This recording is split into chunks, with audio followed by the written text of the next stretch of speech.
Our permaculture journey led us to wanting to be market gardeners, to provide food for our community, the best possible food for our community.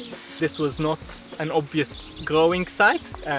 It's not north facing, it's very shaded in the winter, it's very steep, but we thought, yeah, we can do it. And we have been consistently producing about 8 tons of food every season. This is our 5th season, our 4th season here. We started really small to test the waters, and we started with very basic tools. For 2 years we've been producing food with a wheelbarrow, a hoe, a fork, a shovel, and that's pretty much it. We managed to grow $50,000 of vegetables with just these tools.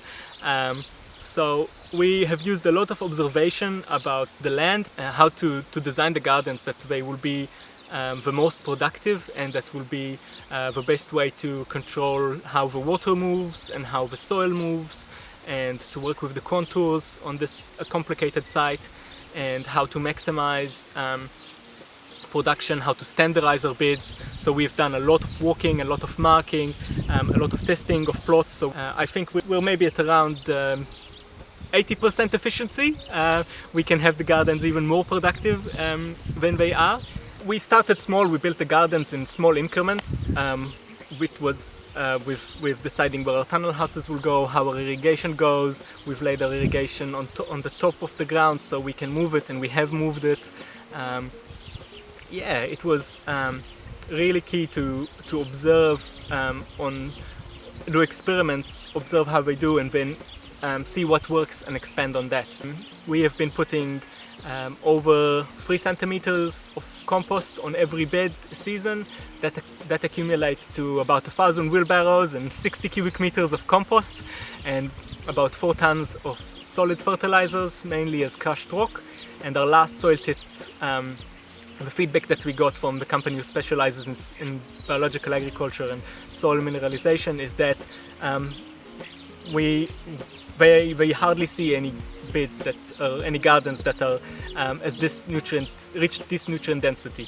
And so that's a great feedback to have, and knowing that we're on the right path, seeing our soil improving every season, seeing our crop production improving every season, our efficiency improving every season. We're teaching more and more people how to garden well, whether it's a home garden or a market garden. Our health improves. We have our chicken and ducks patrolling the perimeter of the gardens, so catching all the slugs that are growing in the paddocks, in the soil. We used to incorporate the ducks and bring them into the gardens, but we had a few problems with that. They found that the slugs like to live inside the heads of the lettuces, so they have been ruining our lettuces, and sometimes we find the ducks with red beaks of strawberries. But we keep the ducks and the chickens on the perimeter. We let them go into our food forests. We're producing between 5 to 6 cubic meters of high quality compost in the chicken coop every season. And so, although they're free range, the chicken coop acts as a dip litter, as a big composting ground, and then we use that to fertilize our orchards. We use the same beds many times in the same season with the high amount of fertilizer and compost we're using, and our deep no-dig bed preparation system. We can grow usually between 3 to 8 crops in the same bed a season. So we harvest the bed. Usually within a few days, the bed will be prepared and planted or sowed into the next crop. So it means that every square meter really matters. And so instead of becoming larger and taking care of more land, we wanted to take the challenge and see how much food we can grow on a small area. And it's just amazing to see that the skies are really the limit.